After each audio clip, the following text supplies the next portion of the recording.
Savitribai Phule educational and charitable trust గత 20 సంవత్సరములుగా ఎంతోమంది పిల్లల ఉన్నత భవిష్యత్తు కోసం కృషి చేస్తుంది.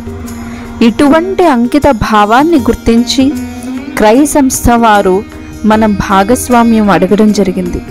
ఇందులో ముఖ్య అతిథిగా గూడూరు సీతామహాలక్ష్మి గారు పాల్గొని ఫ్లాగ్ ఆఫ్ చేశారు. స్పెక్ట్ ద్వారా చాలామంది హాజరయ్యారు. స్పెక్ట్ యొక్క సేవలను గుర్తించి క్రై సంస్థ వారు ఆనర్ ఇవ్వడం జరిగింది. ఈ కార్యక్రమంలో పాల్గొనడం సీతామహాలక్ష్మి గారికి చాలా సంతోషం కలిగించింది అని వ్యక్తపరిచారు.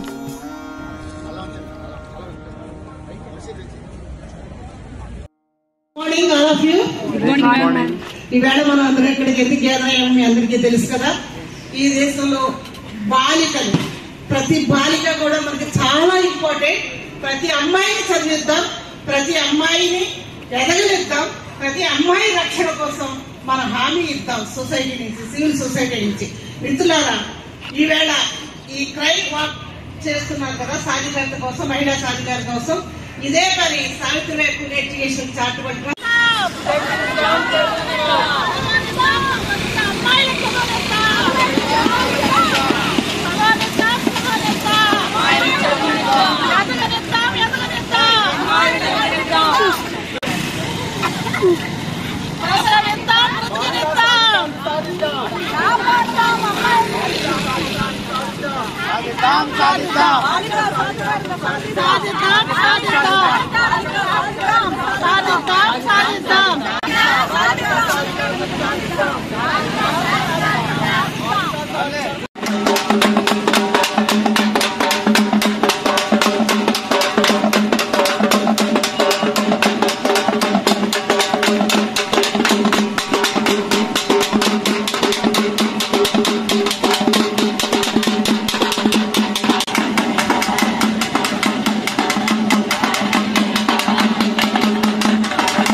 భారతదేశంలో పుట్టిన ప్రతి బాలిక స్వేచ్ఛగా, సంతోషంగా, ఆనందంగా బతకాలనే లక్ష్యంతో జాతీయ బాలికా దినోత్సవాన్ని మనం నిర్వహిస్తున్నాం.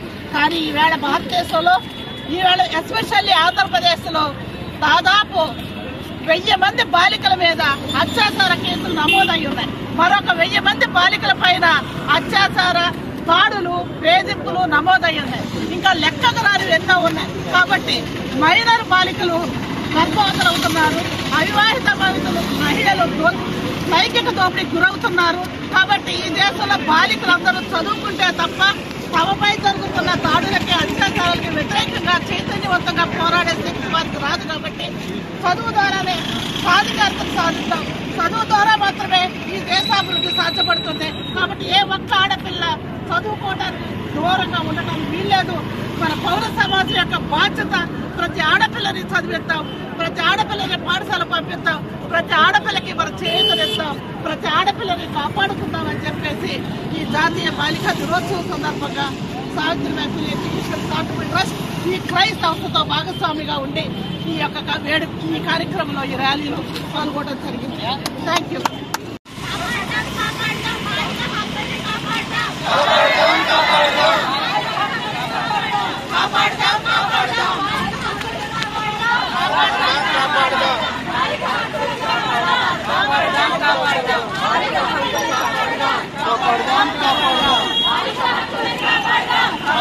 కాపాడదాం